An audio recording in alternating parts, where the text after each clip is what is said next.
Alright guys, welcome to the stream. Bro, I hope everything is going to be perfect today because I'm gonna get strength. Okay. There we just access to whatever I'm looking at. Okay, let's go. Full confidence coming in from Sakai is one of the reasons because, you know, the Ling is back in the meta. I mean, we remember your Ling from when you were able to win MSC like 2 years ago. Alright guys, we're live, we're live. I can't repeat the question, sorry. Do you like the Ling now? Do you think that the Ling will help you? Yeah, I think for this new update for Ling is really helpful for our team, especially because I'm an assassin user, so nice. I believe that changes can help us in this tournament. We remember. Do you think you could replicate that same success? Let's see, but I'm confident to do it again. Okay, we're excited to see. Hopefully we get the Ling performance once again because we remember it was crazy back then. But what do you think about the new Cambodian representative? Do you think it's going to be different for you this time? Bro, Cambodia are going to win. I think it's going to be not much difference because I think Cambodia team is like they have one kind of playstyle that we actually kind of yo guys, welcome well. So to the stream. I think we just do our thing and let me be sure this is perfect. Focus on themselves and they're confident that they will win. Once again, thank you Sakai, and over back to you guys. The Sky Prince Sakai feeling confident with Ling back in the meta, as they should. There hasn't been a grand finals at EWC MSC without them being in it. Back-to-back runners. They love this place.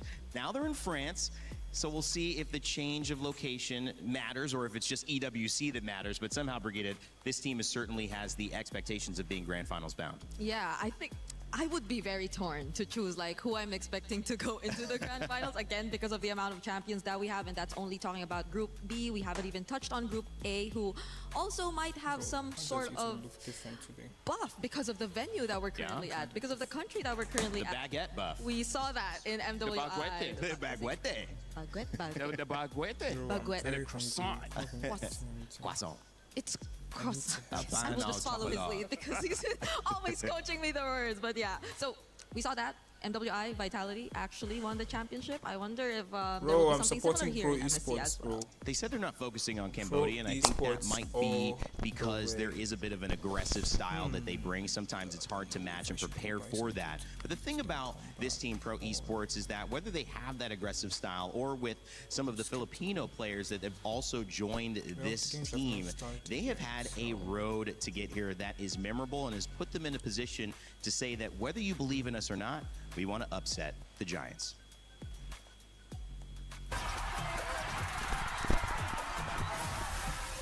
Pro Esports started Pro Esports in 2-1. Spring Split 2023. We qualified from Let's see how and it I goes, joined guys. since the beginning, and after 6 seasons, we finally became the champion of MLBB Season 10.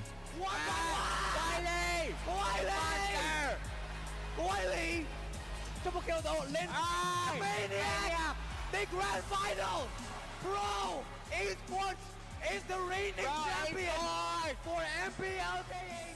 When we win MPLK8, of course we are excited because we've been having this dream for many years already, and it's our first time winning. And bro, Cambodia, let's go. Which even make me more happy. Let's go, Cambodia. Your mastermind live the trophy.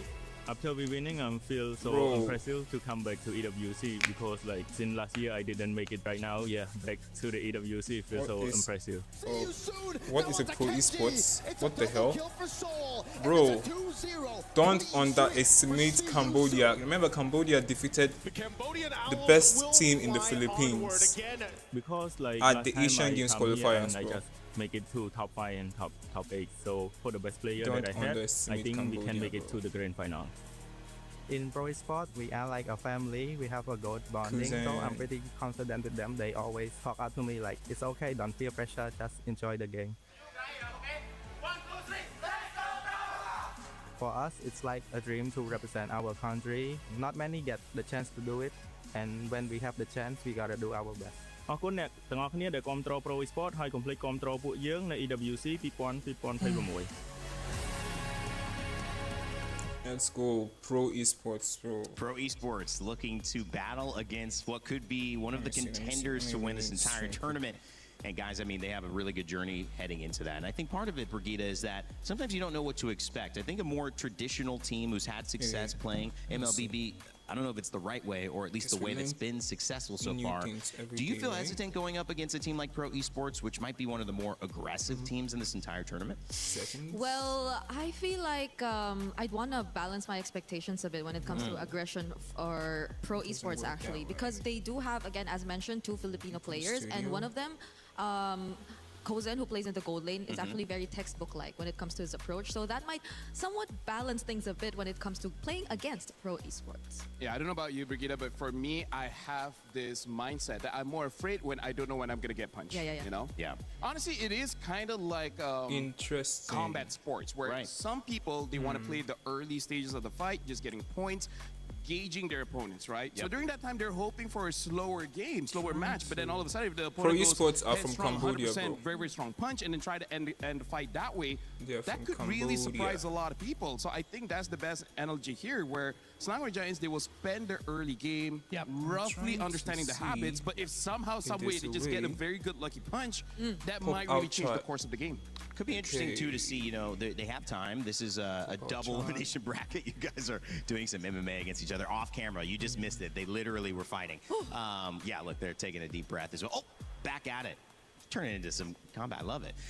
We have a chance to see what you guys thought about the pick'ems. And you said Selangor Red Giants, 86%, but Pro Esports has a strong 14%. This is not, Brigitte, the most lopsided vote we've seen. We saw like Team Spirit have like a 92% against Ignite yesterday. So they feel like Pro could do something special. I feel like they can too, because I was previously asked before MSC began on which matchup am I actually looking forward to the most. This was right after Mirko did the draws and established this entire group of death. Shout outs to him, by the way. But I considered them not just because of the history that they had, but also in recent tournaments, Cambodia as a region has been really stepping up. I've been saying this, I feel like at least 4 or 5 times already throughout this entire MSC ever since wildcard, but that is true. And this is not the exact same lineup that we saw even in, let's say, the recent Asian Games, but even then, this is a lineup that beat that lineup that we're talking about. So Exactly. I have really high expectations Don't for pro esports underestimate going up pro against Selangor Red esports, bro. Giants.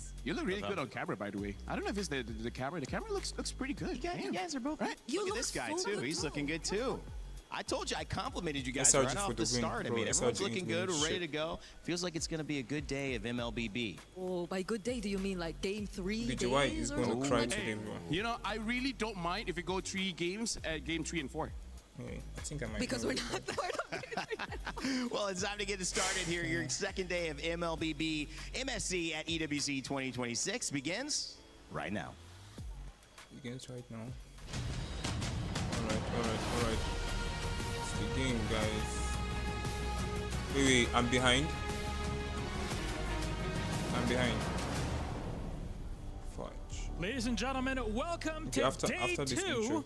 of MLBB MSC at Wait, I'm behind. Fudge. Damn. What the hell? Oh, this. Yikes. It's still not working. I'm behind, bro. Team Liquid going up against Aurora. This is bad. probably the game to watch for everyone because both teams and both organizations have they are because FC7 actually performed very well in their league, especially Shin going up against Signs. I think that's going to be a very strong matchup. YANGON going up against GEEKAY. I'm looking for there's going to be a crazy damage jungler coming from YANGON. Because looking at their meta, it's really not the same as any other team. And for GEEKAY, I feel like they just got different. There's Natalia, Roman, and such. You know, say what the hell? Normal. it's life. I think everything is accurate. -3. Hey, make sure you guys tune in because day 2 looks to be like a bloodbath. That handsome man gave us all we need to know, and he's actually right here near me as well. SRG versus Pro Esports coming up. SRG, they have yet to miss a grand finals at MSC, at EWC. The last 2 years, they have been unstoppable on their path. Will Pro Esports find a way to throw more than just a rock in the middle of the road, maybe an entire wall, to force them to turn back around and find another route? Guys, this is a big one, of course, and before we jump into the draft, I want to let you know that we have 2 champions and 1 game. Our My Champions event is live from now until July 27th. So get your champions pick now, win 50,000 diamonds. My goodness, again, live now until July 27th. So scan that QR code and get it going. Brigida, I gotta say, Reindeer has a very soothing voice. I know. Very relaxing, very calming. I feel like if I'm angry, if I listen to it, I'll be like, you know what? Life is good. Hey. Life is okay. Just when we ended that recap, you told us today is likely going to be a bloodbath. But I heard rain days. Oh, now I'm feeling You saying? Oh, maybe I can calm down a bit. How about a warm bath? Oh, a With some warm bath. Oh, warm bath would be good. Have some sounds sauce. You know what's nice? What? We have bathtubs, and Eterna doesn't. Oh, and she's not getting paid either. Yeah, so That you know, can't It's be just true. insult to oh, injury. that is true. Oh man. We can visit her room later just to confirm. But yeah, something I do want to see if Ling actually gets banned now, because here is one of the dangerous things going up against teams like Selangor Giants when they do have an assassin player, a decorated assassin player like Sakai, is that you kind of have 2 must-bans. Number 1 is Fanny. Do not let him get that Fanny. Yep. And then kind of don't give him his Ling. It's either ban both of them or have a very solid answer for both of them. Especially considering that looking at the stage, it's likely they are going to be on home side. So if they do go blue, we saw this trend yesterday. We kind of had at least 3 or 4 games maybe with a Ling Prio in first pick. So it's not impossible to see that happen again here with SRG possibly going to blue. But we are going to confirm that in just a bit. Did we get Dangerous Grass? Yeah, no, we got Expanding Rivers. okay. Yep. I may be colorblind, but I can see the maps. Actually, no, that's not true. Dangerous Grass is very difficult for me to see. Anyways, going back into that topic, right, we gotta find answers for the Ling. Yeah. An old answer before was that Hayabusa, where it basically becomes a skill matchup between who uses the ult first. But one of the problems is, ever since Hayabusa had that range nerf on the quad shadows, it has become quite a 4th or maybe 5th prio in terms of the assassin's pick. And now we're jumping into draft here. Selangor Giants first pick on the blue side, and Pro Esports red side second. Already betting out the Phovias, and for Pro Esports betting out the Atlas. The focus already says a lot, I feel, about how much you need to pay attention to your next 2 bans if you are Pro Esports, considering that they are indeed going to go in blue, and the Expanding Rivers map is just going to help them so much more in terms of making the rotations much faster than expected. But they ban out the Fanny themselves. I think this is also great. Coily now, because he added an LY, is also someone I feel like you have to respect when it comes to the jungle and assassin picks. Just the same. But even then, you're going up against the Sky Prince. So a lot are still actually gonna be available for Prio. At this point, majority of the fighters, actually, the XP laners too, are gonna be there, and the mid options. Something that's interesting for me is that they banned out the Zushin. Sure, Stormy is an amazing Zushin player, but doesn't that kind of say that their draft might have a lot of stationary heroes that could get picked up by the Zushin? Because I kind of feel like in a very high mobility meta, maybe the Zushin is an 8 prio ban, but this might be showing that they're going to have at least 2 steady front lines that just doesn't move a lot. Yeah. And what are the chances that we see even Stormy pick up the likes of a Eudora, right? Pretty high. I mean, like, he likes to use Odette, Nana, Selena. Like, honestly, he even played a Hellcurt mid once, and he dominated that game. So I'm pretty sure Stormy can use anything. See now the third ban for SRG followed up yet again, and the first pick Trying to about to be on their hands. Actually open. It is open. But Eudora is also open. Yeah, that's the thing. But I gotta say, Brig, I feel like a lot of junglers, they have this ego, like, I don't care. You think you can you think you can stun me? Hey, good luck. And we've seen it, the success of Ling. I mean, one of the most picked characters, but also moments of taking over games. Era 404, you mentioned yesterday. Can we see that from Sakai? I think a lot of people want to see that. So it's just a question of whether Maybe not pro esports. Confident, but maybe not pro esports. There's 5 people who don't. 6 people at least who do not want to see that. Yeah, but they're taking the time here, Brig. I think they're really trying to think whether they want the Ling or give it over to pro esports and encounter it later. I think they can because they pick up the Valentina. So it looks like Slangoring Giants, they're going into the first draft here, trying to read pro esports by having a very, I would say, flexible mid.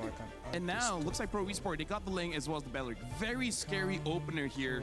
Link has a lot of burst mobility, can go for the back line, and then in case Slangoring Giants wants to go for a dive composition, Belric can stop that. So I wonder if Yumes will try to use something like the Cho to potentially stop the Ling, or they got something else. Yeah, and apart from that, I feel like the Valentina is one of the safer mid lanes to just pick up. I know blind pick Valentina, not a lot of people are a fan of it, but now in this meta where the Ling is just an automatic pickup, then maybe it's one of the safer options to go for.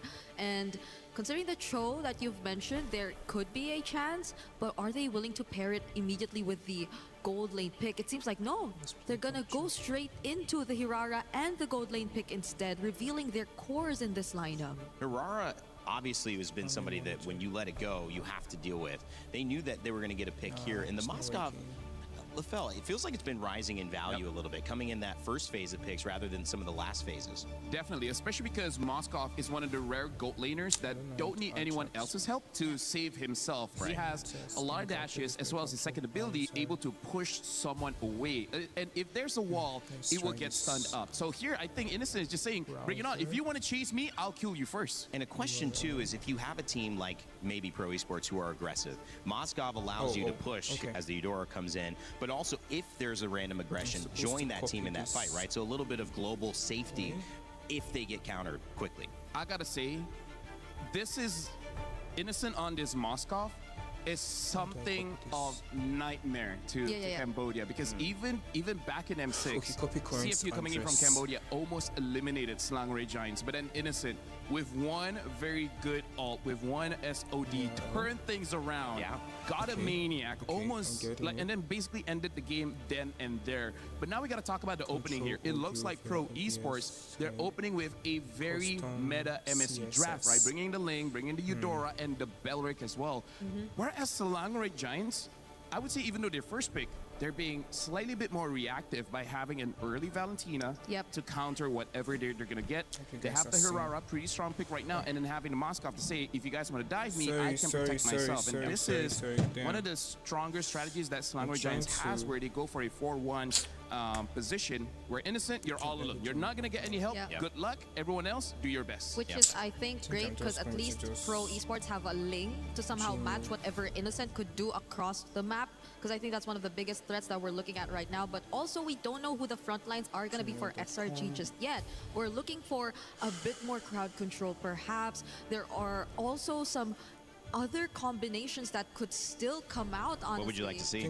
I'm thinking of maybe even an Akai Arlot, just to really make things difficult for the Ling, because there is a chance we see that. They also took out the Alice, a really great matchup if ever for the Arlot, but that's on top of the many other picks that could still come out, because again, they have a very flexible Valentina in the mid lane. And the Cho got banned out, so they have to figure something else out to catch this Ling. That kick is gone, and the fact that you do have Ling, it does make your problem in some ways one-dimensional, but it just feels like a control-oriented draft right now.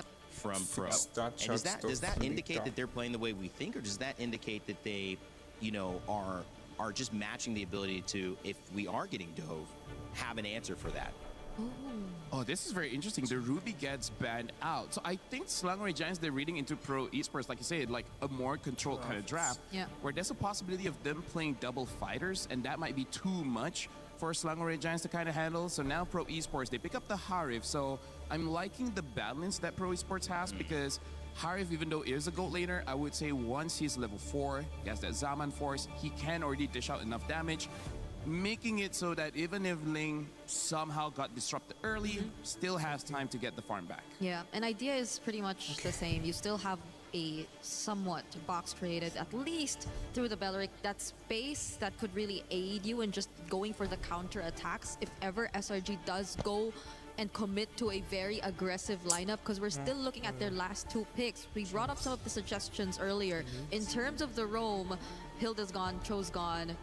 Oh, they go for Uranus. So that's not the most setup-heavy XP laner, but they will compensate it through a Badang in roam. So the Badang is one of those heroes that can actually catch these assassins, especially like pin them against a wall. I'm seeing Slangoray Giants. This is a very unorthodox kind of draft that I feel like not a lot of teams can pilot very well. But Slangoray Giants, they have a different kind of way to play where I feel like they're going to win the lane and try to invade the jungle. And now Pro Esports answer with the Sora. Quite a lot of damage. I feel like first turtle going to be difficult for Slangoray Giants. A lot of team fight and a lot of pressure from the lane, who could just bounce all over the place for Pro Esports. But when you look at lanes, when you look at like setting up a macro game and playing it just through and through, do you feel maybe SRG got the better end of it, Brigitte? It feels like maybe lane to lane in a way, because it's a very individual type of draft where they have to perform individually rather than us expecting them to go team fight head on. But we'll see if Pro Esports somewhat get to handle that now that we're heading into game number 1.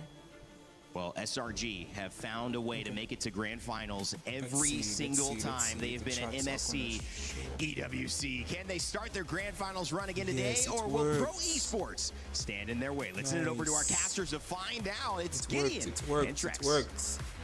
Thank you so much. Our very first series of the day is already going to be a banger here with the Slangoray Giants playing on blue side, facing off against Pro Cambodia on the red side. Now, Trex, I'm looking at this and immediately I'm getting a little bit of those flashbacks. Innocent on Moskov again? I mean, at this point, we already know it's probably going to come. Moskov has been meta. He hasn't fallen off for a while.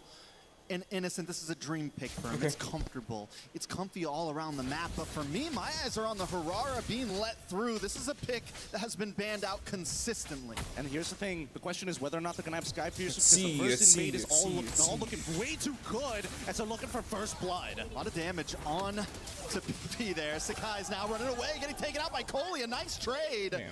A beautiful trade at that, taking out the jungler of SRG. And that's perfect. That's exactly what they want. The trades need to be effective. And with the jungler already taken out of the question in trade for a support, I mean, Pro, they're punching above their weight. They're getting great trades so far. And I think, Trex, at this point, we got to talk about strong side, weak side, because they initially played for early game strong side onto Cram to deal with Felix, and it's only going to be until level 4. After that, I think they're going to head down to the bottom side. I mean, I think at that point, SRG with that quick invade, looking for play, kind of testing the waters, right? How good is Pro? Can we bully them? I think they learned quickly that Coily is going to respond, and because of the movement on this Ling, it's a bit harder to try to make those plays happen. And yes, Sekai's has the iframes, he has the ability to escape, but we're already seeing the consequences that can be made if you overextend. I feel like he's already lost that momentum, right? As soon as you hit level 2 on AURORA, that's probably your biggest power spike overall without the items. But now, we're seeing that a lot of that mid motion, right? Clear up that mid as soon as possible and immediately start moving towards the other sides of the map. All right, so Pro Esports looking for an angle in. Sekai's already started working on this turtle.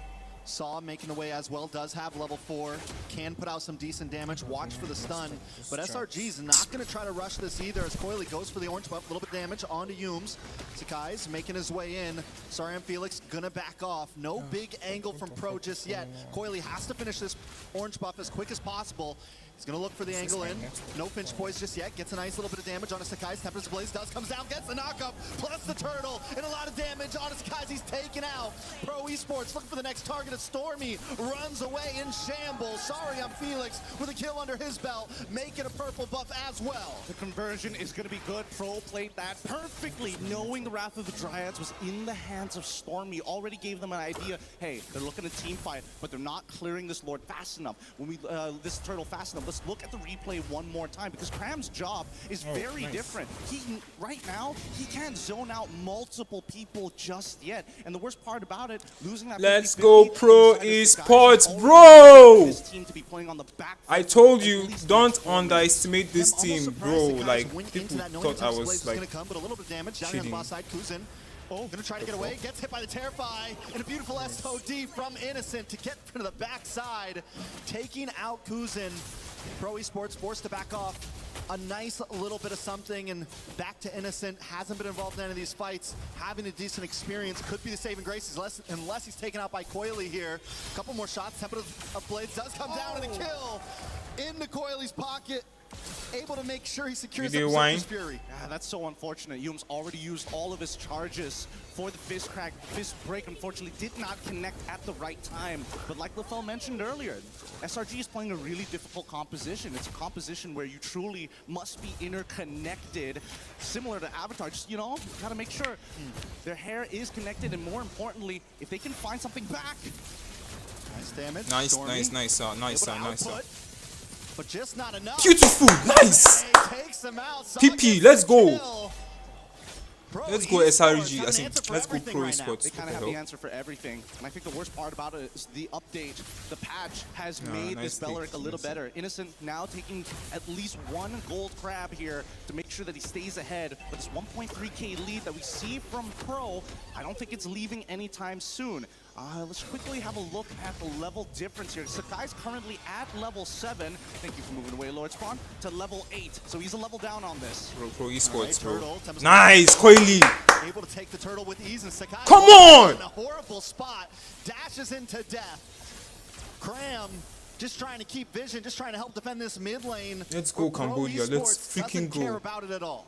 This is starting to snowball out of control. Sakai's made his best attempt to try to at least contest, but so far, Coily, he's been hitting these retributions perfectly on top of the advantage that he has. Glad. At this stage, and there's no, this is, he's already invading the enemy side just to get. I wanted to say that this is not India, bro. Coily to make the smartest choices. Hey, India there's a lot of people down by this literally orange buff. threw Let's a lot quickly of, push out mid. He's looking for efficiency. When they had the lead. I mean, right now, Pro Cambodia are not gonna throw, bro. Gonna dive onto the tower. Yumes has taking out Yumes, bro. Take first turret down, bro. First turret down. Take this tower. SOD does connect. No way. Innocent took it. Why? Bro, he's dead. Innocent is dead. I swear Innocent is dead. No. Oh my god. PP run. Sakai's double kill, bro. No. A nice double kill into the hands of SRG. How did that turn able around to try like to that? find something in the chaos. Holy cow, that was dangerous. So dangerous. The SOD on top of utilizing your battle spells to get into it doesn't fight. matter, bro. It connects, he takes it, but he already knew Cambodia that the are not backup going to throw was like coming this. into that back line. Stormy even opting to The flicker rapid dry early with the stolen Wrath Dryad to guarantee this kill onto Sa. The trading isn't just instantaneous, it's 15 to 20 seconds ahead in the future. So SRG Bro, are still finding some moments, right? They're able to get some little trades. They're behind 2.5k gold, but it's definitely not the end of the world from them. We know that just with the game IQ, they can make something, shake something. At least they have a I don't think a 2.5k gold lead. 2.5k gold lead is too late at all. We'll see at this first, not third turtle, but I think first Lord is going to be the big moment where we know who's possibly got this in the bag.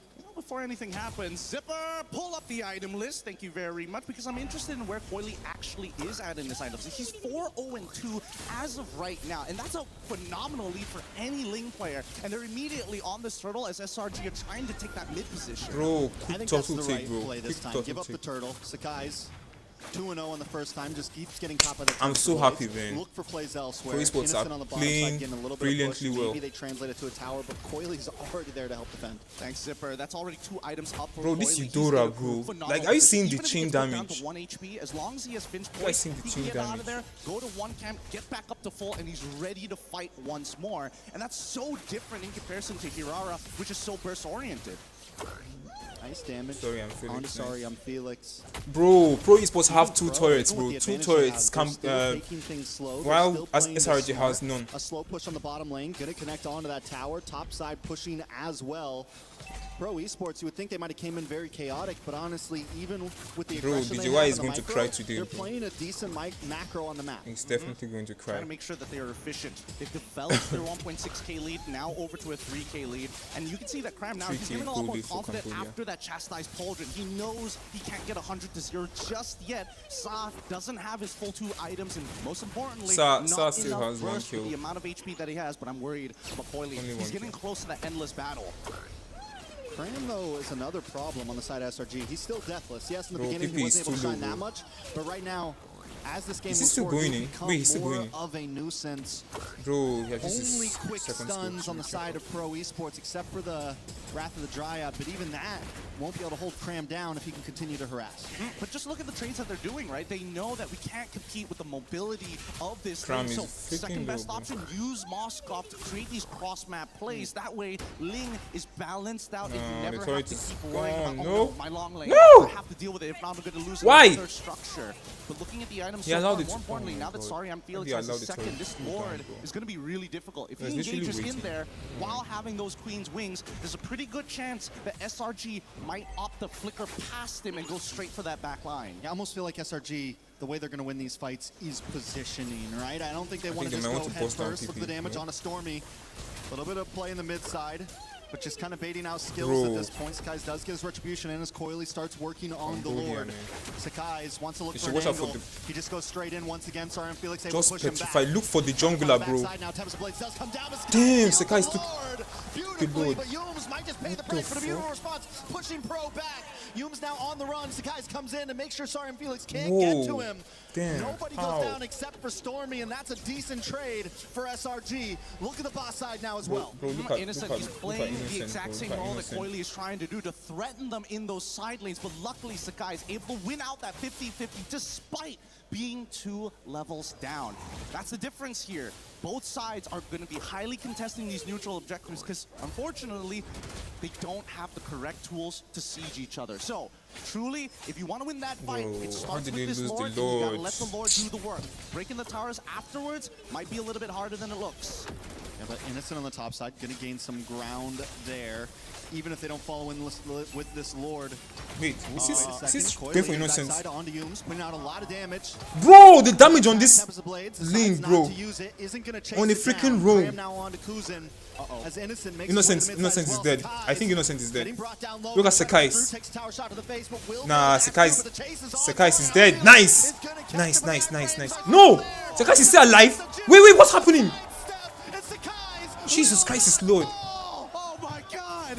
What a Innocent is still, oh my god, Innocent is crazy, bro. Oh my god. Make him miss. How Make him miss did an SOD or Pro something. Esports just throw this entire game? game that SOD has been at a 100% efficiency, whether it's stealing away a camp, whether it's Bro, closing this the is distance, crazy, but most SRG. importantly, Damn. it's keeping Pro on their toes. They can't let their foot off the Oh gas my just God. yet. Not against a team of 3k this plus caliber. gold lead, gone, And now bro. the game has fallen into SRG's hands. Damn. Pro Esports, it was in their grasp. They had control, but control is not a given in a match against the Giants. Oh man, Damn. it's interesting to see how What this is they going to play out doing? because now that Coily, he's got that I blade think of it all despair, started he's from got that some Lord. real kill Once they threat just to lost anybody that on the Lord, side of bro. SRG. Wait, they're trying to steal the Cram into the Lord backside from continues to harass. Nice Coily. efforts of Blades. Does not get the knockup. So Coily watch out just for trying to get away Sakai's. at Oh this my point, god, but there's Coily's no dead. escape. Cram gets the kill. The recalls are out. SRG's in full form. I figured it out. It's all about the scramble. It's all about the scramble. Somebody, you can be coordinated on the engage, but I have never seen a team actually go and disengage at the exact same time. And that's a big problem from both of these sides. Whoever breaks away first usually gets punished, whether it's soft. Wait, hold on. Cram takes a lot of damage. Still has the consecration and has a flicker. Opted not to go purify right here. Cram is comfortable, deathless. Like I said earlier, this Uranus is going to be more and more of a problem as this game goes on. Yeah, I think even Kuzen is starting to recognize that he doesn't have enough consistent DPS to stay on top of Cram. And worse yet, it just feels like a waste of resources as Cram is zoning out 4 members to get the information they need. Bro, Coily wants to try to make his way down. Lord. Wait, are they trying to focus on Cram? What the hell? Bro, this Cram is like immortal. Coily cannot find a good angle. He can't come Riverside. He's got to go around the backside, but Cram's already got vision onto the whole team. And Zericxnn isn't going to rush it. He bounces back and forth. Sorry on Felix in this tri-bush. May try to make a play, but the problem is mid lane's getting pushed in. Pro Esports has to back off. Yep, they're not going to do this. Oh, this Moscow. They're not going to show topside until it's too late. And now Pro, unfortunately, just has to respond to this as SRG are playing Pro's game, but just a little bit better because they don't need... Ah, nice open. No, size too dead. Jumps on a 3 Tempest of Blades, does come down, but it's They more of an changed escape CC, they didn't use. work. Oh my, look at Innocent, look at Innocent. Jesus Christ. This guy, oh my god, bro, it's over. It's over. Under the tower, but another Wrath of Dryad. Bro, Innocent is a monster, bro. Oh my god. Kuzen just wants to live. Goes back to base, and SRG didn't even need the Lord. They're finding members. Oh my goodness, Innocent. An incredible baseline. He has shown that all gold laners need to have perfect movement. Look at that! Nothing can touch this guy so far. Every ability, pixel perfect footsies all the way through. It's been tough because Pro has been throwing so much at him. Wait. I think he can still get it. Oh my god, Coily. Wait. Trying to get away. It's not enough. I don't know. Between so many regions across the world, for some reason, Malaysia versus Cambodia always gets the blood pumping. Always a banger. Always a banger. Yeah. Oh my goodness. Nice it is a tough game here, but it's not completely over. Pro understand, hey, we still have scaling on our side. Zipper, if you pull up the items, I'm pretty sure that Kuzen is pretty much getting to his 3rd, if not finished it already at this stage. Yep. 4th item technically already complete here. He's got real damage. The problem is that he can't close the distance. If not, Stormy or even Yums could knock him out of place. All right. Pro Esports, can they defend it? They still have inhibitors. This is only 1st Lord, 2nd Lord actually. They got a crash has come through. Zericxnn wants to jump in. Yums with conceal play. Doesn't find the big payoff. SRG Jesus, oh my god. A lot of damage from Zericxnn. Coily just wants to try to clear the waves. Innocent looking to target onto this base, but Lord is already down to 20%. Sicko to Pepe, trying to run away right now. 9 seconds ablaze. Zericxnn taking out Coily. Nice defense, nice defense. Why? Sorry, why would he still go in, bro? Oh my god, what is this damage? And make sure they buy another 4 minutes into this game. Jesus Christ, Stormy is dealing a lot of damage. Cram falls the first time he's died yet. Can they do more? Kuzen gets a nice shot on Innocent is looking on the base. Stormy doesn't want to give it up this yet. The minions are still on the base. Pro Esports trying to defend 2 more waves coming in. They can hold on. Okay, yeah, they can defend. Doesn't have the ult. Beleric, they have to back off. They're able to No, it's okay now, bro. Look at your HP. Another wave. You can tell. Both sides. This Beleric needs to get moment to more, breathe, bro. and SRG finally have to let go of the pressure after losing Zericxnn alongside with Cram. They recognize Pro. They're going to be able to respond faster. Can he get this? No. At least he has the purple. No, he's dead. Oh, that's a lot of Jesus. Unless someone wants to go for the SOD. Does pop. Can he escape this? Sorry, Felix. Finally, Yums is dead. Able to get it. That's a 42-second death timer on side SRG. Lord comes up in 45. All right, I got to stand up for this one. With this game, it's a high intensity for too long, 16 minutes already, and there hasn't been a moment where their heart skips a beat every single time. Cool, calm, and calculated. I mean, we're the amateurs here compared to those professionals up there, but now we're getting into the later stages of the game. Maximum items. Is this a punish? Ooh, shifting skies. Coily, Graham bro, takes you a should lot be of damage, careful. but Coily's gonna back Nice, off. nice It escape, does come right? down, but doesn't connect onto anyone. Oh my Pepe god. Bro, this gotta Valentina run is away causing right a now. lot Pro of Esports issues. gotta give like, up space as SRG for takes real. control of the Lord Pit. Yeah, and with missing inhibitors on all fronts, Pro recognize that, man, we're gonna have to pray that Coily can be the one that buys us the extra 3 minutes we need. If he steals this Lord, this is going to start dragging out. But Bro, look at Yums, don't look at Yums, have look at the Yums. advantage in the lanes. Every single wants to go side is getting behind, shoved bro. in. All right, but Pro Esports know this may not be a Lord they He's can going to use a get, they conceal. can give up. And when you're in a position like this where you have no inhibitors, bro, you kind of have look to at force the Yums, look fight. at You Yums. can't play the long haul. You can't play the dance. He's going, he's This going, could be he's the fight they're going. trying to Look force. at Yums, at look the at Yums, damage. bro. Coily in the backside Nah, touch it's does over, come it's down. over. It's Sorry, targeting the Felix Eudora. gets away, It's but taken over. out by Yums. And the fist cracks It's off over, down bro. next. Pepe locked Nah, on game two. over. As Kuzan and Coily trying to make it back to base. Game The over. terrify. The immortality SRG isn't wins. enough. And there you have it, the forced mistake coming out of Pro and SRG. This is why Macro plays a huge part in this game. With such a tough composition to play as well, they managed to hold on and turn these conversions only limited to the jungle and Bro, not I structural really want to damage. throw And SRG, TLI so hard, with a but well-fought I can't. battle, will take game number one. It's not over just yet. This is an amazing contest of two incredibly mechanically inclined teams. And I think everybody's praying, I wish this was a best of 5, maybe even a best of 7. But for now, both sides are gonna go back into their corners. They gotta listen to their coaches here because there was, Whatever. I don't wanna say mistakes, but there was anti-synergy at moments. SRG are good, bro.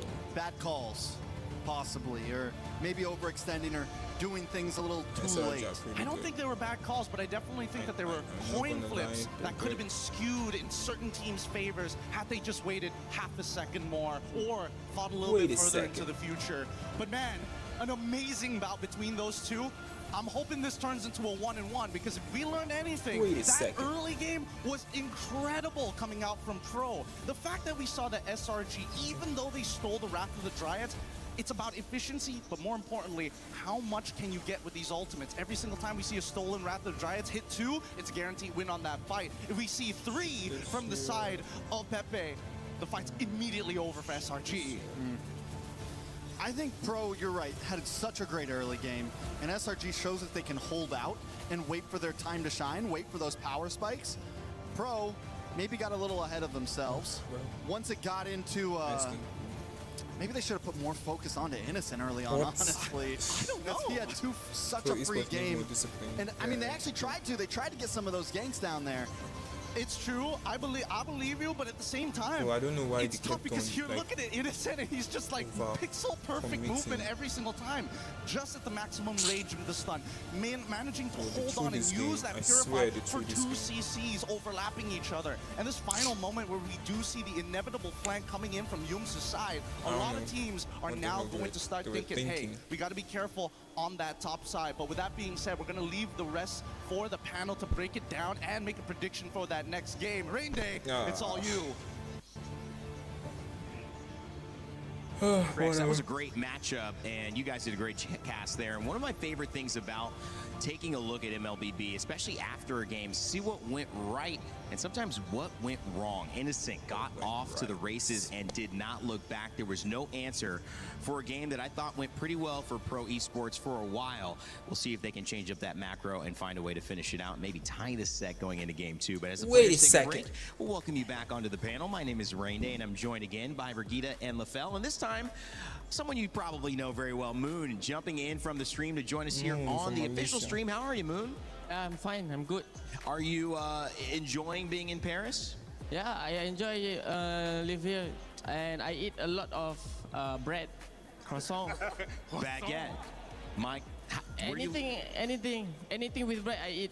he was listening to us, guys. I think he knew we were setting up the croissant baguette conversation. Moon, we'll get your thoughts on this game in just a moment. I'm going to go down the line, though, with Brigida. Game 1, I mean, SRG, they look strong, but I think they played a more complete game overall. Yeah, even actually, if you take a look back in the beginning of the game, majority of how proactive Pro Esports actually were across the map came off of them just punishing SRG's more aggressive approach during the start, and it worked out really, really well from them, not until moments wherein it had to come down to a mechanical showdown in the latter portions of the game. I know you'll have some things to tell us, Lefel, but in general, overall with the game, happy with how Pro Esports approached game one? Honestly, that was an amazing game. Like, this is one of those games, if you give me time, I can talk about it for like half an hour. Because honestly, that's longer than the game. From Pro Esports as well as Langray Giants, they showed so many good things in that game that that's a perfect way to start the day. Well, you know what? I know Brigitte wanted to get a little workout in as well. You guys were fighting, but now I'll have her hold the mic for you while you actually get going with some telestration. You can talk about this for a little bit longer. All right. Thanks, Brigitte. Thank you very much, Brigitte. She's a Pro great mic holder. For now, we got to talk back about the draft because honestly, like, over here, we saw like individual plays coming in from Langray Giants. Now, the thing that you guys have to see here is both Innocent on this Moskov as well as Coily on this Ling. They are the position one, right? They are position one, and they have to fight against each other many, many times. And one of the reasons why Langray Giants can win this one is because Innocent keeps on winning that 1v1 battle. And of course, we also have to see the synergy between Cram as well as Stormy as well as Yumes, because Cram, he is the front line. He is the front position trying to force out the mistake, and then you see Yumes as well as Stormy just being a little bit behind. Whenever the opponents overextend, they cross Cram's line, they will intercept them here and then they will make a play. So that was very smart coming in from the draft here. And when it comes to Pro Esports, we wanted Sora here to try and able to catch out Stormy, and he was able to do it many times. But he was not the win condition. The win condition is Innocent, and he survived many a times. We're going to see a clip here. I'm going to try to go very, very fast, where this is where we see the strength of Pro Esports, where you can see here, just from this image, the lock coming in from Pro Esports, there's a lot of crowd control, and this enables them to win 5v5 team fights. So then what we see for Langray Giants, what they do, they split the team fight. This is where we see Innocent came in, forcing out them to actually do something about it because he wants the minions. But looking at the minimap, we can see Stormy as well as Skies flanking from behind. And then as we move forward, we see Stormy using the Wrath of Dryad to lock both members here, allowing Sakai's to get that free damage. And the last clip that I want to show, this emphasizes what Langray Giants is doing, right? Sakai's in this position is position 2. He's the disruptor. He is the one that's going to create chaos in the game, and that's what he did. So during this fight, we can see that Sakai's had to run away because that's already job established, and now we're going to be looking at Innocent, where again, this is what I'm talking about. Position 1, 1v1 between the Ling as well as the Moskov. The Moskov won this round, and he keeps on winning again and again and again. And all the while, we can see that Sakai's has survived the initiation. So in this matchup, it really is about how Langray Giants, they buy enough time for Innocent to win that 1v1 against Coily, because once Coily is out of the game, the Ling is no longer a threat. So this is a draft that requires individual skill and honestly next level macro understanding as well as team fight understanding.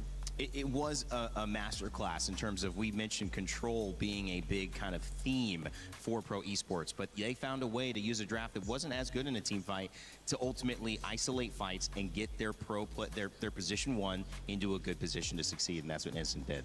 Yep, and I can't help but really commend the fact that SRG did all of this willingly. They let go of the Ling even though it was open for them, possibly could have been picked up by SRG even in first pick, but then eventually it went over to the hands of Pro, even the Eudora. Yeah. Even the Eudora was in the hands of Pro, but all these quote-unquote meta picks, at least during the first few days, were countered out here by SRG through sheer, I don't know, like synergy or maybe just chemistry overall. Moon, I want to get your thoughts on what you've seen so far, because we've seen Eudora, we've seen Ling, we've seen some of these meta characters start to show up and evolve what people are playing in the tournament. What are you seeing as being an effective way to approach this meta? What do you like about it? What don't you like about it? What I think about it, boleh cakap bahasa. Sure, you can speak Malay, I'll translate. Apa yang saya suka adalah we can see that sorry. I thought we needed translation, Moon. Okay. Boleh nampak macam meta dah berbeza, and saya suka nampak dia punya perubahan daripada segi hero and makin banyak berubah. Assassin pun dah back to the meta and benda-benda macam ni dapat buatkan fans lagi excited to see the gameplay, dia punya perubahan daripada segi planning, daripada segi chemistry, macam mana dia nak main, macam mana dia nak execute the whole things punya ni sebab terlampau lama dah meta and beta sama, so bila dapat berubah ni sukalah, best lah. So he said he likes this because for quite a long time the meta has been the same, but now new characters are coming in, and because of that the meta has to change, the planning has to change, so he really likes it. But now if I can ask, so Moon, Eudora, did you predict Eudora to come into the meta? Because Eudora is kind of strong, burst, crowd control, but going up against a Ling, a Hayabusa, Nolan, isn't it dangerous with all these assassins for team to use Eudora? Rasanya Eudora will doing fine sebab dia ada stun, dia ada macam rasanya dia punya job desk ni lebih ke arah macam dia backup. Dia macam backup marksman ataupun orang-orang yang boleh carry the game lah. So it's very useful lah bila kita ada hero yang macam instant lock. Sebab kalau contoh lah, kalau kita letak macam Farsa ke dia at least nak kena first killer. But Eudora just different breed lah. So it's help a lot on kalau nak focus in defending, something like that lah. Yeah, so he basically said Eudora's primarily ability right now is the ease of actually peeling for either the marksman or the assassin. Compared to other heroes, they can kind of do the same thing, but much more difficult to do compared to Eudora. It's a point-and-click stun. Something like a Farsa, you have to aim the ability first, so it could fail. And you know, speed is another thing. When you have a point-and-click, press a button quickly, and it happens versus trying to aim that out in a circle. Well, something that doesn't happen so quickly, I mean, you have to get the equipment, you have to, find a room or at least a microphone. But if you want to get those things quickly and then join us as a co-streamer, that can happen almost instantly if you guys apply. Co-stream at EWC. Make sure make a time to scan this QR code that's coming up on this Thursday page as well, because you can get all of these cool prizes as well and find a way to be a part of the official action. And if you don't want to co-stream, that's okay, but it's a great opportunity. If you want to be like Moon, come on and check out that QR code, see if you can join us. Brigitte, let's go back to kind of this game here and looking at game 2. What can be done? I actually thought that PPP on the Beleric was pretty strong. 10 assists in that game. I thought he created a pretty good front line. They sometimes could not capitalize on it in that late game. But what did you like about Pro Esports? What do they need to do more? I really think that they play the strengths of their lineup, honestly. It's just that there was such great adaptation coming in from SRG as well. It was pointed out by Lafel earlier here when they realized that Pro were just too efficient when it comes to the counter engages in terms of utilizing the Beleric and the Wrath of Dryad and team fights. They just decided to split everything up. They decided to play the map, and they decided to take or allow Innocent to take the lead and maybe be a more secondary role for Zericxnn. And I think that kind of maybe shocked how Pro Esports had to adjust mid-game. And honestly, I kind of want to ask Moon, because Moon was a professional player. I want to ask, SRG playing this way, basically like a 1-3-1. Sakai's trying to push people away, 3 people trying to protect Innocent. Is this gameplay more difficult or actually easier to do? Because we see Pro Esports, they try to 5v5, but then SRG tried to split the fight. Is it easy to play like SRG? Sebenarnya tak susah kalau dorang percaya satu sama lain lah. Kalau dorang percaya satu sama lain, benda ni tak mustahil untuk buat lah. And kita boleh nampak pun Zericxnn dia punya personal skill pun memang one of the top level dekat MPLMY and at the whole international. Dan kalau dorang percaya satu sama lain, benda ni tak mustahil untuk dorang buat lah. Yeah, so I basically asked Moon, like, is it difficult to play like SRG where you split the fight? And he's like, honestly, if you trust each other that well, and when you have such a good jungler like Zericxnn, it is most definitely possible. Because if everyone does their job very, very well, then the game plan just falls into place. Yeah, I understand. Because I think it was also... Understand Malay? No, not All the right. Malay. the way that He they said what? did that. Because like, huh? But I've been talking about you. I didn't know you understood me. But yeah, it's the way that we entered the game assuming that SRG would just play a very individual approach to this because of their heroes. We were maybe questioning the synergy to a certain extent because you saw it a bit more from Pro Esports end, but in that game, since they were just so reliable individually, then it wasn't as difficult for them to adjust on the fly. What do you think was going on in their head when they saw that 3? Because, you know, coming into MLBB and learning so much from you guys, I immediately said this is a really good team fighting composition. And so at a certain point, do you think that SRG realized, well, listen, that's what they're going for. They kind of beat us to the punch on that. Why don't we lean into our strengths? We've got the Mozgov. We can kind of go and try to play this individual game. I think they had that backup plan all along because they just let go of the Ling anyway. They let go of the Eudora anyway. So it was also them like willingly playing into this draft, knowing that there will be a fallback, knowing that there could be a way around this. Because I think their first approach failed. It was them trying to be the more proactive ones across the map. They went for the invades, but they got punished. And that's where they probably started to realize that there should be a certain switch up, but they didn't do that up until the mid game. So I think Pro Esports were caught up in the idea that, yeah, we're somehow still taking the lead, but at the same time, they were actually not because SRG was already on the way to doing something that would favor them much more. Zushin in the ban list right now as we get started. Dangerous Grass will be how we play this match, as game 2 is a chance for SRG to go 2-0 against the Cambodian squad of Pro Esports that has certainly proved to be dangerous in the early game. Talking about this matchup a little bit unique, liking to play in a way that's not going to be subdued. They're going to show up. They're going to make sure that you know that they're present in that game. We saw that in game 1. See if their lineup set that up for game 2 in this draft. I really wanna ask Moon though. Do you think it's just really SRG confident that they can counter the Ling? That's why they're not picking it up in first pick? Because I feel like we really want to see Sekai's on the Ling, but at the same time, they're not going for it. Actually, he's playing chess with them. Yeah. This is like macam biasa lah diorang buat benda ni kat MPLMY. Tolong kan? No, he's saying like this is something that they even keep doing in MPLMY. Even though it's a strong pick for them, they're like, hey, you pick it up, we'll counter it. Wow. Because it's a bait, right? It's a bait, but also it's kind of like psychological. You're giving your opponents the best heroes possible, and you still beat them. That's especially in a longer series, that could break people very, very fast. Maybe that's why in the grand finals they keep winning 4-0. Maybe they found a way, trying to do it again here at MSC 26. The Fanny ban? Yeah, I think the Fanny ban is very much warranted because especially with all the junglers that are present here in MSC, a lot of good Fanny players, and a very good Fanny player can almost 1v9 if he has a very, very good start.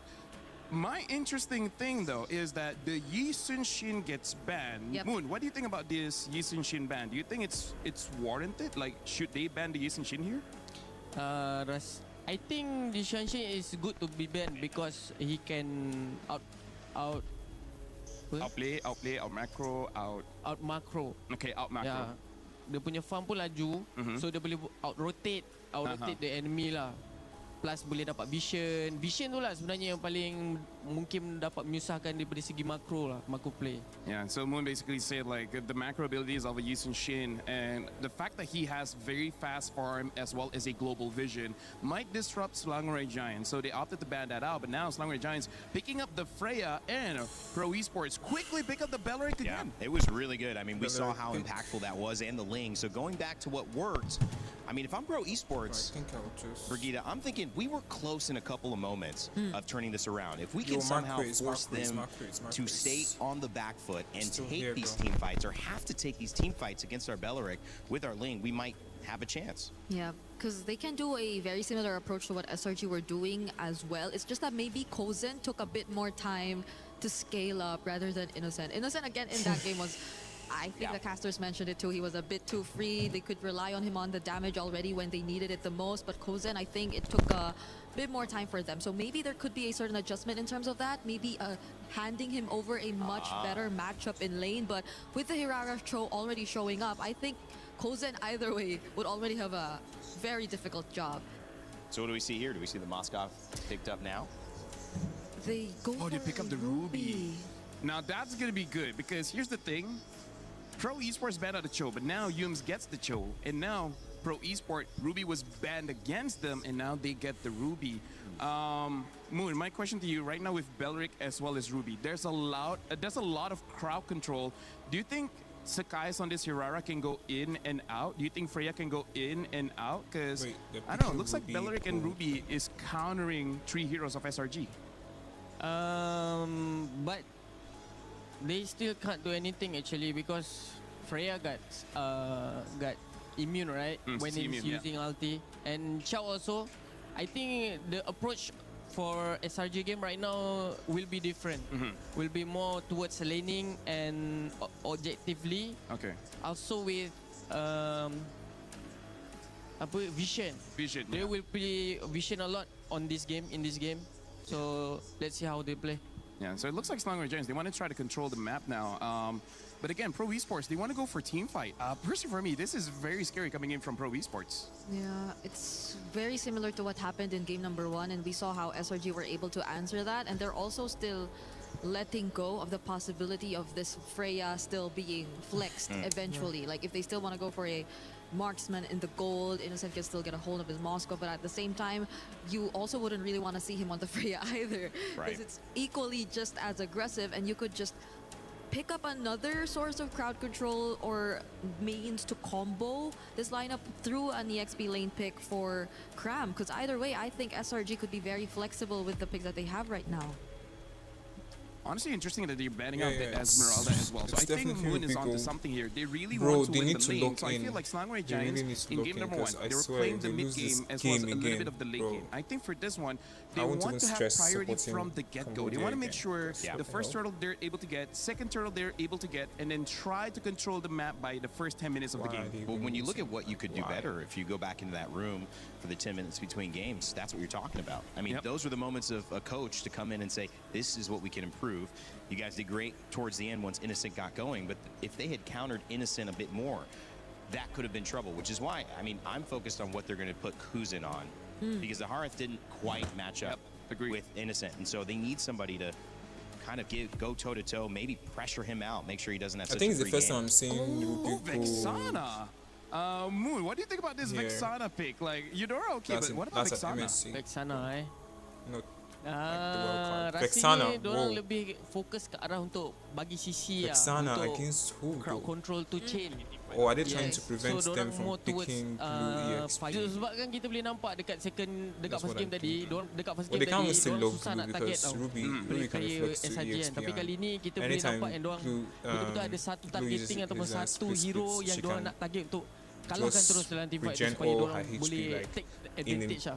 So basically he's saying Vexana has a lot of burst as well as good control with the ult. So looks like Pro Esport, what Moon is saying, they still want to double down on more crowd control, but this time having Vexana going straight to the back and trying to get the instant kill, but now Slangway Giants with the Farsa as well as the Claude. So right now it looks like they want to fight fire with fire. You have burst, we have burst. And he can still play the long lane with the Claude. Wow. The range is going to be not insane. looking fun. This is not looking fun. I mean, I don't know about you. I'm having fun with the draft coming in from both teams. Well, if you're playing this lineup right now, then you might not have this much of a good time because you already are seeing so much backline potential from SRG. And you're playing a Vexana with little to no mobility or escape tools as well. If not for that knockup, you could just get from the Pro Esports Eternal are Guard. cooked in this draft. Again, you raised the question Vexana on what Kuzan could pick up. We're not sure if the Ruby is going to be his hero, honestly. But Moon, do you think it's gold Ruby, or do you think they are still planning to flex it? The position is going never to be mind. pretty hard. For me, it's going to be pretty hard. Well, in some ways, this is confidence that we did some things right. You're literally going to be having a Hirara come at you. You're going to have a Cho come at you. You're going to have a Farsa what is come a at you. similar Like, how are you going to escape?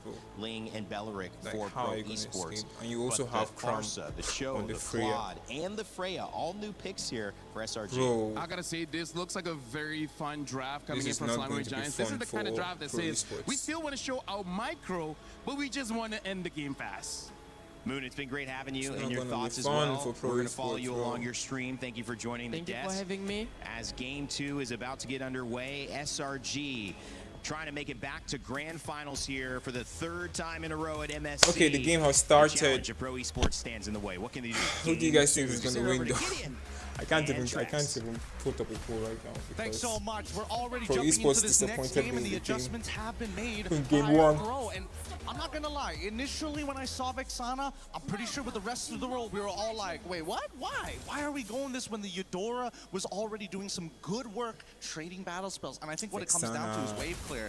I mean, you can get Cinco de Pepe to come with you every single time to get that concussive blast, but now with Sa on this Vexana, single-handedly, I can clear this waves. Pepe, go where you need to be.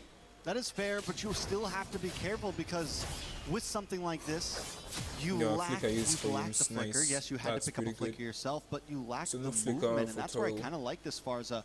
And you lack some of that big AoE where I would have kind of liked the Eve possibly for Pro. But again, they're the pros here. They're the ones who have to make the decision. You do at least get the stiff arm for Cram. You have the Terrify. You have that ult that can kind of either disengage or engage, so there is potential for Saw here. Yeah, no, there's a lot of potential, in a matter of fact. I was thinking Eve in this same exact light, but I think the big problem is that once you drop down that RWM, you're kind of a sitting duck, and I think here up in the top side, Innocent doing a very good job at winning out this lane and even getting an early regenerate out of Kusen. He's going in to call for some help here, and Belleric is on the way. Oh, Sakai's though wants to try to target down Kusen. First blood into the hands of Sakai. It's just a little too late. Pepe could not get there in time. A great setup coming in from SRG's side, but now it looks like with that top side winning the way that it is, it's got to be a bit of a trade, right? Strong side bot with this Freya. This Ruby is going to try their best to try and slow Cram down as much and more ideally oh my god, no. Okay, they're trying to force him to use this. Coily's been doing amazing on this Ling last game. Even when he died, he was making some great plays, always at least trading off. Able to secure the first all 3 turtles. The sound of the into game. the hands of Pro Esports. This time, Pro, though, definitely taking a slightly slower pace. They want to look for the engagement. Look at SRG in this bush. I hope it's better now. Nice, I'm offended. A lot of damage comes in. Cram has to try to run away. But the Venom airstrike comes down instantly. First blood to Coily, boy. Is he going to escape, though? Finch Pro's away to safety. Dude. But Yooms is there. Punish? No. Yooms not going to punish. Nah, unfortunately, Yooms doesn't have flicker, right? In 12 more seconds. The mistake was the fact that Cram and Stormy, they had the right idea. They're in position to actually activate the gank, but as soon as that feathered airstrike comes up, instant still a winning trade for SRG. Coming in from Coily to attack him. Let's look at the replay one more time, right? The I'm offended comes on through, and even Cram decided to disengage from that fight. I was thinking whether Cram could actually 1v3, but it's too early on in the game for him to do that. So they just have to peel away the jungler to slow down any kind of snowball attempt. Still a big win for SRG, though. 1.2k gold lead, a turtle, 2 kills. The deaths are on Sariam, Felix, and Kuzen, both offlaners. Oh my god. He's dead. He's dead. On to Pepe, and he falls. Coily now trying Wait, to pick up oh something. my god, no way. There's not even a single punish. Coily is really trying. Stormy forced to wings by wings away. Coily has one more Finch pose in the pocket, but Cram's going to try to lock on. Sariam Felix here to help out. And SRG backs off. Yep, they could have tried to deny the purple buff, but luckily Felix is just man-to-man defense against Cram. Not going to let him walk away from this lane scot-free. And on the opposite side for SRG, this is a big lead. 1.5k is looking really, really good right now. However, a lot of their damage is coming from both Sakai's and as well as Stormy. Yooms is supplementary damage, but eventually it's going to fall off in the later stages of the game. All right, so with that, I feel like we're taking a slightly slower pace this game. Things seem a little more even, but SRG still holding a nice lead.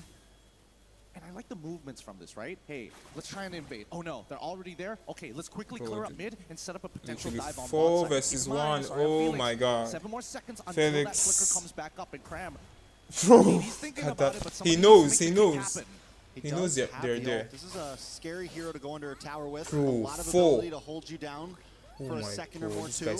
Pro Esports has no idea they're all there. They finally do show themselves. A lot of damage on Sariam Felix. He escapes. Nice. Free turtle, bro. It's literally free turtle. They weren't able to get it. They're gonna back off. Beautifully played, and now they unlock Cram from this lane. Literally they need to quickly run back up towards Turtle side. Unfortunately for Pro, and Cram and Yooms doesn't have his flicker. Yooms gets away the dragon right into Sakai's. A lot of damage on Belleric. What the hell? Balearic is dead again. Yums is dead too. Kuzen, come on, fight, bro. This cram. This Freya, bro. Cram forced to back off, doesn't have an ult anymore. Wait, go for the turtle now. What's the delay for? For the fight, and now they don't have enough to contest for this turtle. They trade supports, and that's the thing. They're trying to make sure they keep Coily in one place for as long as possible. Coily and Kuzen are Filipinos. They were all playing for TNC. Initially, I was thinking maybe they don't have enough damage, but then Innocent comes in with a blazing duet to give that last bit of a kick that they need to get across that finish line. Krams the entire time zoning out Sa. It's a great idea because Sa is going to be the main anchor for the side of Pro Esports to wombo combo with each Bro, this Link can kill this. Alright, so this Link can punch. No, not one shot. Pro I starting to think show he off a can little kill. bit. He can kill Cram. If Cram doesn't escape, I swear. You see, Valkyrie's ascent just to get away. Coily is recalling on Cram, Pro bro. Esports are matching the pace. Funny enough, both of them the played map, for and even when TNZ, SRG the same looks for plays, Filipino They team. haven't been able to secure the big gank yet. Before moving Yes, to they're another able to team. attack the offlane, but crazy. nobody's gone down to those advances just yet. See, that's the thing. I think that Pro actually decided to adapt it. They realized that a lot of the punishment was targeted towards Coily's side. Bruh, nah, you can't well. And even do down that to here by Link. bot side, right? They're trying to keep him in visible clear. areas across the map. They're not letting him take control on the opposite ends. And I think they've been doing this since game number 1 from the side of SRG. Pro on the other side, hey, if they're focusing on our lane for this long, you know what? We're going to play for our Harrod, right? Look at the reinforcements controlling the top side. Wait, a kick! A lot of damage. My Saw goes freaking down, god. but a lot of ults used as well Jesus. from SRG. Upon two people, we are at the bottom lane. Well, it finally falls. They've used so much just to try to secure it, and all Pro Esports are going to get out of this as the top tower. This is quite the scrum, a game Both- of rugby. So both guys, side oh turrets no, Coily gone. not going to go for it just yet. Scared that maybe without the Bladed Tempest, he's going to get hit by the stun. That's a pretty good call 1.5K here goal for the side of Pro. It's 6-3, but this 1.7K lead has not been developed further than this. All right, so Pro Esports kind of backed against a wall a little bit here. I do feel like SRG has been ahead of them, but still they're calm, right? And Coily continues to look for targets. Coily is going to kill you. Can he get the final Yeah, hit? yeah, Blades comes down, no way. but a nice Ah. away from Cram. Look at Yums. And now sorry, Felix Bro, locked up with a big no. take on Coily. Right into the feathered airstrike. Yums caught in between three, will fall as well, but still it's a jungler for a roamer. SRG. Bro, gets a Innocent huge is just advantage. farming, bro. It's great. Innocent Turtle is should fall just into their hands as farming. Pro is forced to move back into the lanes. PP to has to make leave sure that something place, happens. bro. And Innocent, he's Wait, back what? stacked right now on that Art of Thievery. He's dealing some real damage. On the damage from Stormy as well. On a sorry and Felix. The Kai's Ooh. able to get it. And He everyone missed misses his Cram. ult. Looking for the engage here. Doesn't have the Valkyrie ascent. Will back off. Kuzen looking for a quick strike. Kuzen. Drops him on Spores, he Filipino dives versus in, Filipino. but he's stunned up, taken Nah, out. Kuzen is dead. No, Kuzen Kuzen is dead. away from the blaze, they do well. Jesus, he didn't die. Innocent What not the able hell? to get the final shot down, but still Bro. win in SRG's book. Kuzen and What's what's his name? Coily are really trying all their best to carry this team. And with the trades that have been happening across the map, Nice honestly, play, it's not nice the play, worst nice for play. Pro, but at the same time, it's not helping the scenario, right? It's just trying to stop the bleeding. It's trying to stop the infection from spreading. And for Pro, Coily, he's that guy. But let's look at this replay. Bro, just one more this time, guy is right? not A scared. great play because Cozen has Like, just enough CDR to be literally able to close 3 that players, distance, bro. but the guy's locking him in place to Damn. not sneak in that last Bro, follow the attack. shield. I was looking, I was so locked onto Kuzen. Bro. So guys getting taken out by These Sorry guys on are Felix. crazy. Definitely These evens the playing Filipinos field are a little bit crazy, there bro. in that fight, right? Pro Esports. They're just haven't going fallen behind. at I mean, it last like game when they were ahead, they were it's sitting never about stopping. 2.5K goal lead, and SRG was able to turn things around. This time SRG only leading by 1.4. Pro Esports definitely. Bro, they need to not try and out of punish this. They're these gonna try to Yums, move on bro. to this bottom Wait, tower. there's no way Yums goes for this, The bro. slow push and Yeah, literally SRG's 2 not gonna be turrets. able to make it there. Force him to use his Watch out ult. for Yums. Nice way Good. to Belly, turn it. that's actually Down smart. Innocent. That is Has not actually been very, very taken smart. out. Bro, Bad for SRG. They Coily don't actually see wanted him engage. to use his ult They're because forced to Balearic was defend. literally in the bush. So that Balearic can just use his ult and finish up everybody. Damn.